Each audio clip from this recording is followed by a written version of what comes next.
There is not some evil force that is just lurking, you know, behind bushes trying to wreak havoc on everyone's life the whole entire time. The enemy is in your head the whole entire time. And unfortunately, for a lot of people, that's not something that they have to imagine. That is absolutely their reality. What's up, y'all, and welcome back. I am not even gonna hold you. This video is for the single moms. We're gonna do just a little bit of a chit chat. I did ask you guys, like, you know, what other videos can I do that would be helpful to you all? And I did have a recommendation of just wanting to learn more about how to balance it all, like balancing managing your money correctly, or having, you know, good money management and budgeting, as well as balancing work, balancing prioritizing your physical health, like going to the gym and getting active, as well as balancing the kids and, you know, their extracurricular activities, your personal life, your side hustle. It's a lot. It's a lot, and it can be a lot. And I will start this by saying balance is an illusion. There is no such thing as balance. And let me tell you, the weight that was lifted off my shoulders when I actually came to terms with this, like, all of these moving parts of your life that's going on right now, if you honestly think that there is going to come a time, like this sweet spot you hit, where all of these moving parts are even across the board, they're all getting the same amount of time and attention, you're setting yourself up for failure. You're going to be discouraged. You're going to be frustrated because you're like, why is this not working? Or what am I doing wrong? And it's because balance is not possible. Some things are going to get more attention each week. Some things are going to get less attention. Some things may not get any attention at all. And you have to get to a point where you're okay with that. And I think that the main thing that is important, and what has helped me truly, was writing down the life that I want and the woman that I want to become, as well as, you know, the mother that I want to be. What does my life look like? What does my life feel like? What is my ultimate Diana? What is the ultimate person? What is she doing? What is she feeling? You know, how is she moving throughout the day to day? And I literally had to write that down in the notes section of my phone. And reading, I think it was actually Think and Grow Rich. Yeah, I did not finish the book. I didn't even make it halfway through the book, but that was still something that I took from it.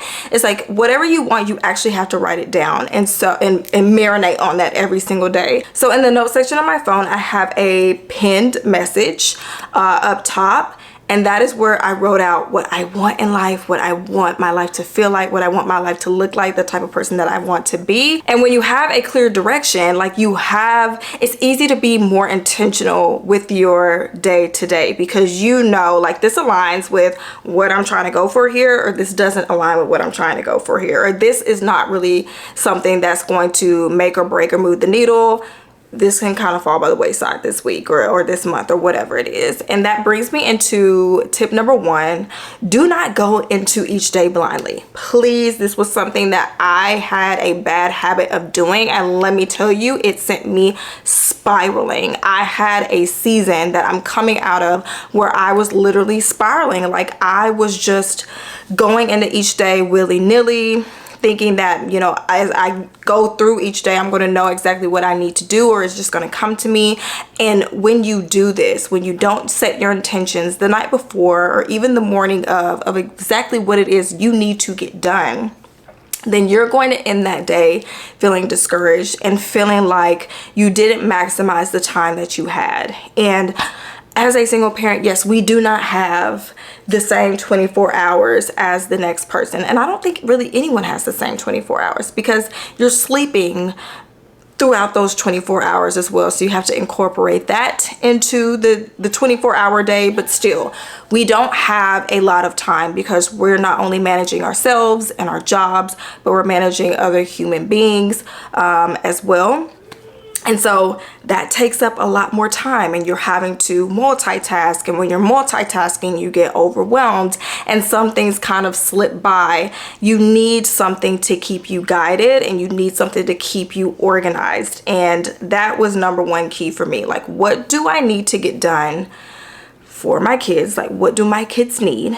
What do I need to get done for my job? That includes my 9 to 5, as well as things that I'm doing outside of my 9 to 5 to create income. And what do I need to do for me? And we will get into this later, but the gym, moving my body, has been something that has become very therapeutic.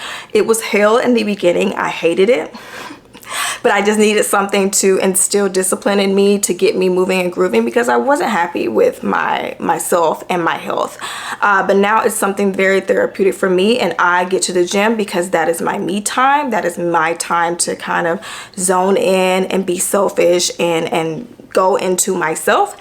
And you know, when you are also getting results out of that, that makes it that much better. But yeah, you may have heard this 1,000,001 times, and if you've heard this 1,000,001 times, that means that you probably need to be doing it if you're not already doing it. Just set the big 2 or 3 things that you need. Don't overwhelm yourself with a whole bunch of to-do lists, because as parents, we can do it because we are multitasking and we are so used to doing 20 million things at once. And so we feel like we need to pack on all of these things in one day, like have our plate filled to, you know, from side to side. Once again, you're setting yourself up for failure if you do that. I've learned as I'm going through new seasons, especially when I entered into my 30s, rest and stillness are still productive. Less is more, because when you have less, you focus more time on those few things that you have on your list, and you're more thorough in it, and it just helps you to become more productive. Because once again, we're used to multitasking. You have to kind of train your brain to slow down and focus on one thing at a time. So just set like a big 3, whatever you need, and then whatever can wait until tomorrow or the next day, just leave it for tomorrow, the next day. My next tip, and something that has really helped me but has been very hard for me, was to lower the expectation. I kind of hinted to that when I'm like, don't try to pile on 1,000,001 to-dos. Just, girl, keep it at 2 to 3 and keep it rolling. But I feel like when we're so used to looking, you know, at other people, we're so used to seeing other people accomplish certain things, but not taking into consideration that they have different circumstances that are at play. Sometimes when you're a single parent and it's just you may not be able to accomplish things as quickly or to do as many things as you would like. And that can in turn cause us to feel like we're not doing enough. We need to be working harder when we're already barely holding on. I do this all of the time, but sis, let me tell you something. The enemy is your mind, okay? We often hear people talking about, you know, the enemy this, the enemy will try to do this, the enemy will try to do that. My personal belief is that there's not some evil force that is just lurking, you know, behind bushes trying to wreak havoc on everyone's lives. Life is going to life.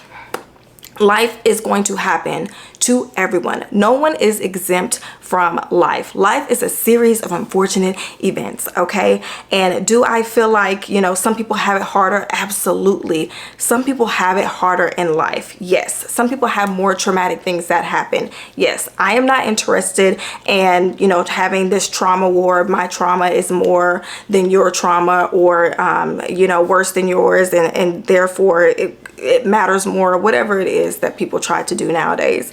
I am just saying that I firmly believe that the enemy is your mind. Your mind will lie and deceive you.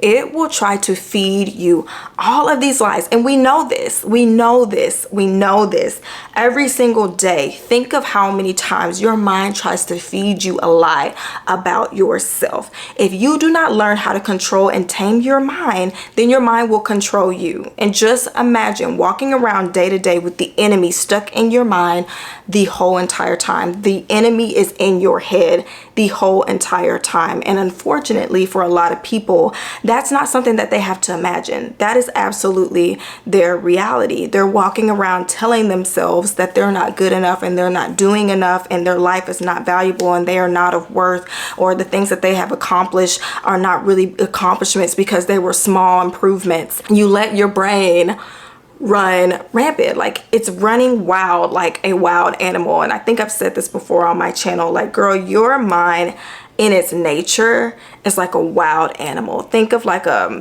something that's, what do they call it, feral.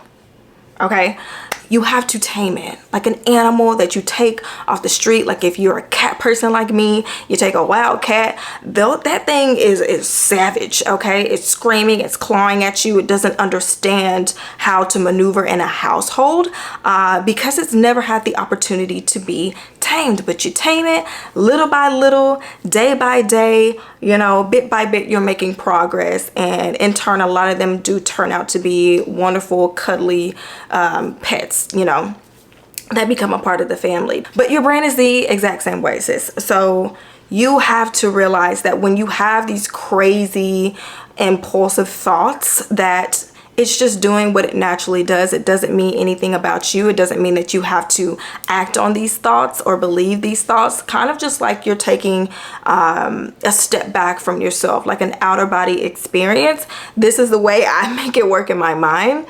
Literally, I envision like my soul or my spirit just like this, as I am like letting myself have it with all these negative thoughts, right? I'm in the comparison trap. I feel like I'm not doing enough. I feel like, you know, I'm falling off or something like that. I literally take a step back and I just let the thoughts go.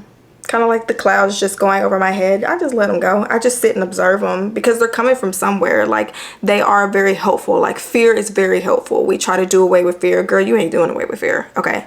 You're a human being. You are flesh. There is no possible way to do away with fear. You need fear. You're a human. You need fear. Like fear keeps you from doing 100 miles per hour by a cliff, right? It keeps you safe.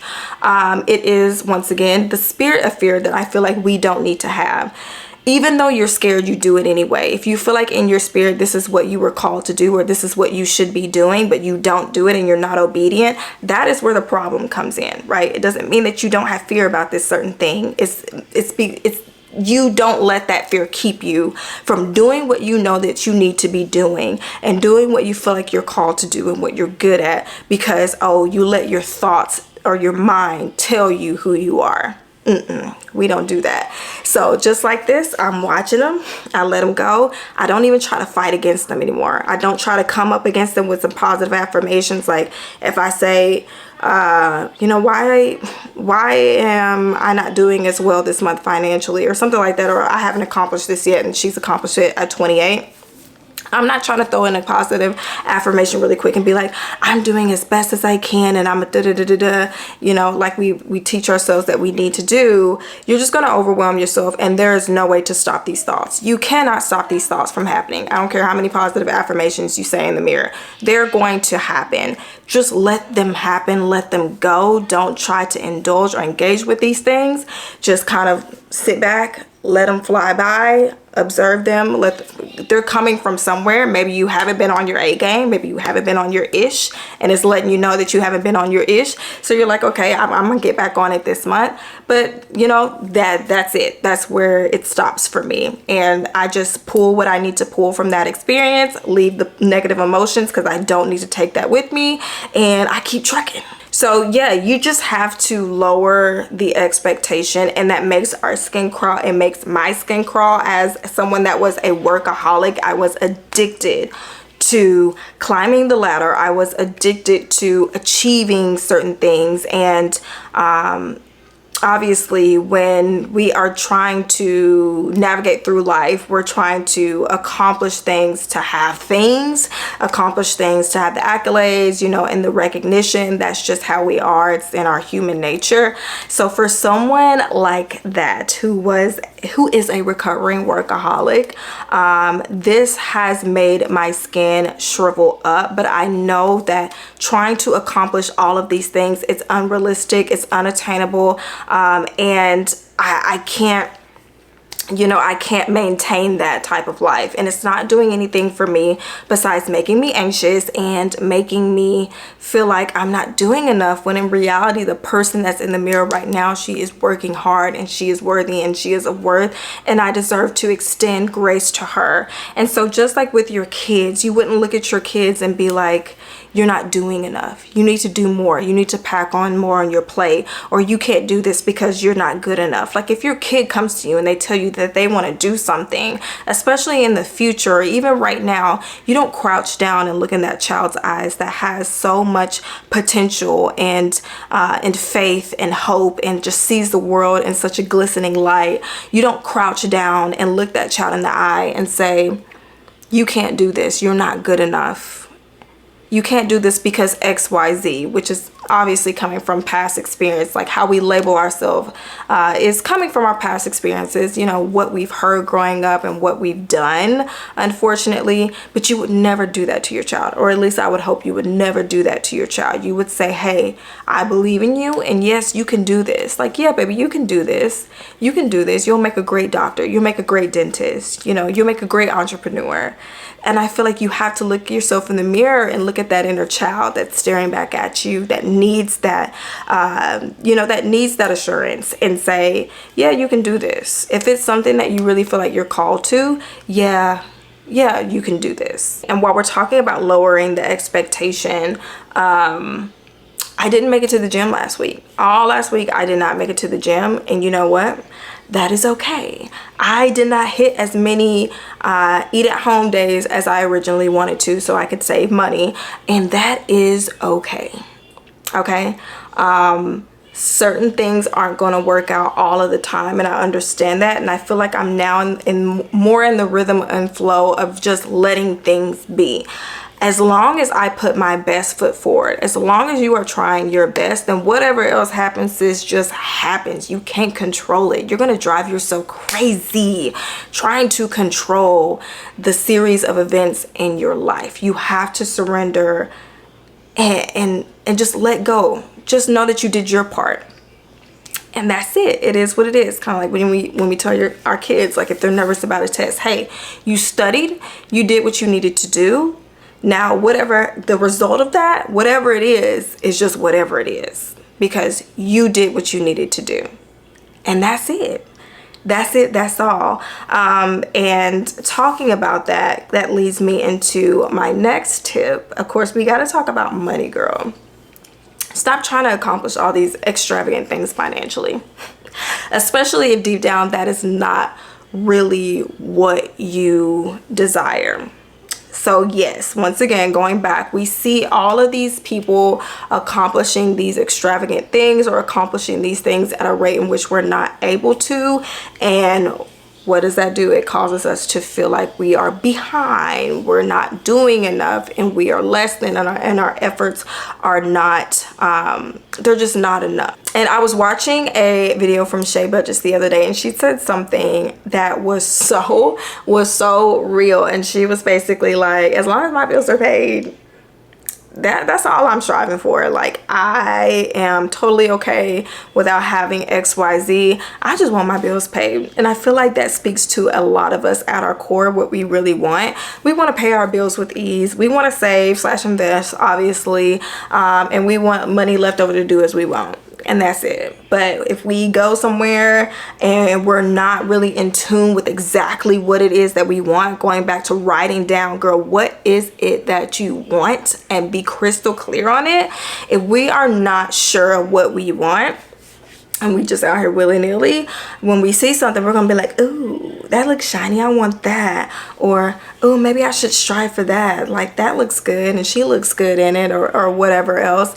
And so we start trying to go at a pace that's not our own, and we start trying to walk a track that we should not be walking. Like, that is not our journey to be on, but we're on it. And you're going to find that nothing ever really works if you're not on your own journey and you're not running your own marathon. And that's something that I had to learn the hard way, right? So being in a space where, oh my gosh, there's so many amazing people, especially amazing women.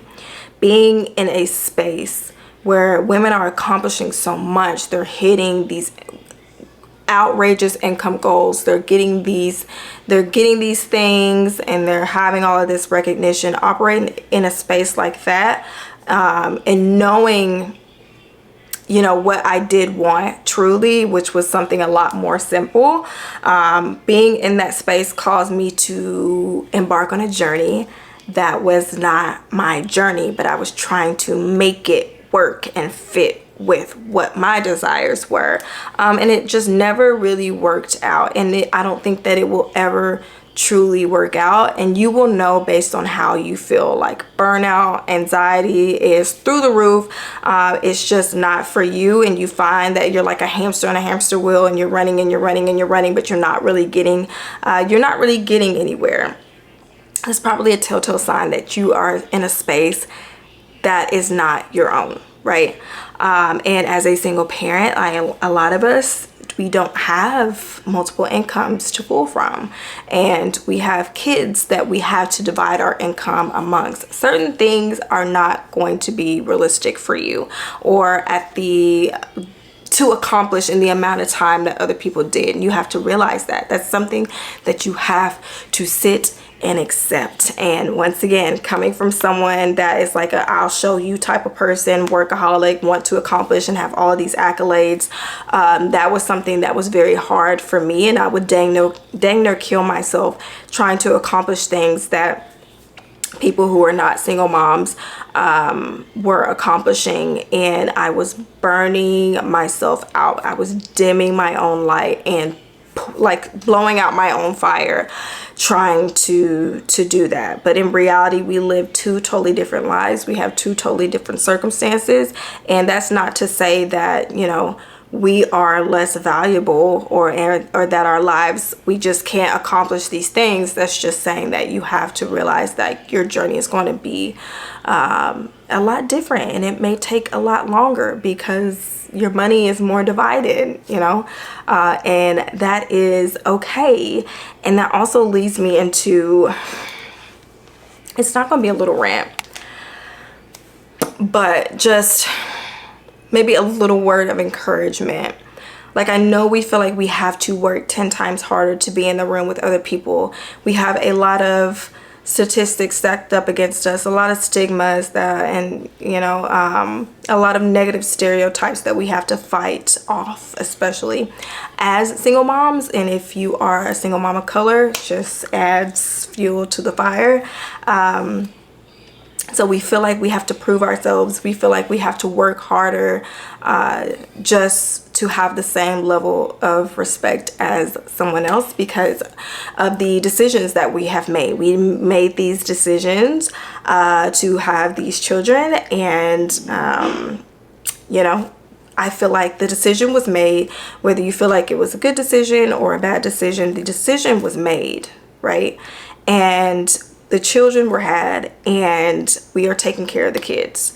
But I feel like we get crapped on the most, and that's mind-boggling to me because in reality, these women are the women who decided to pick up the baton and run it. They decided that I'm going to take care of this child or these kids. Whatever it takes, I'm here to take care of these kids financially, emotionally, mentally. You picked up the baton, and once again, you ran with it, but you're crapped on the most because of the original decision that you made, right? I feel like you should be celebrated. I feel like single parents should be celebrated. Yes, the circumstances are not what society deems favorable, but you still are day in and day out showing up for those kids, and you're taking care of those kids, whether you have help or whether you don't have help. You're getting it done, and I feel like that in itself is enough to pat yourself on the back and give yourself praise. But I know we are seen as low value women, but I call BS on it because some single mom, like a lot of single moms actually, I don't know why I said some, many single moms out here are killing the game. They've accomplished more than the average person who doesn't have kids. They have established themselves in their careers. They are accomplishing things financially, paying off debt. They are saving. They are investing. They are buying houses. We are buying homes out here. We are not waiting for anybody. We are going forward with our visions that we have for ourselves and our babies. And so I do want to leave you with a word of encouragement, like, sis, you are doing it. Don't let nobody tell you you're not doing it. Don't let nobody tell you that you are low value. You set the bar high. And I know, like, especially when it comes to the personal side of things, like with dating, ooh, like with dating, Some people feel like we should just take what we should get because we have children that we're taking care of. Once again, keyword, taken care of. But I feel like depending on your situation, like if it wasn't the best situation, you live and you learn, you extract the lessons and you move better, and you have children who you want better for. So if you want a particular type of person, or if you have learned your lesson and now you are looking or requiring something else or something better, it is your right to do so. And no one can tell you just because you decided to have children that you should just take what you should get. And if you feel like you should just take what you should get, then I encourage you to look yourself in the mirror and know that you're a boss, okay? And you deserve someone that is on your level. You deserve someone that is of worth and that sees the value in you. And I will say I will pat myself on the back for that, sis, because I'm not playing no games out here. I'm not playing no games out here. And anytime I hear the commotion with the single mom comments, fist fighting in the comments, grown people fist fighting in the comment section about single moms, I'm just going to keep scrolling and going on about my day, because everyone is entitled to their opinion. But I would just say, hold your head up high. Hold your head up high, because anyone that makes the decision to take care of a child or take care of human beings, even if it's on their own, I find that to be a person of value.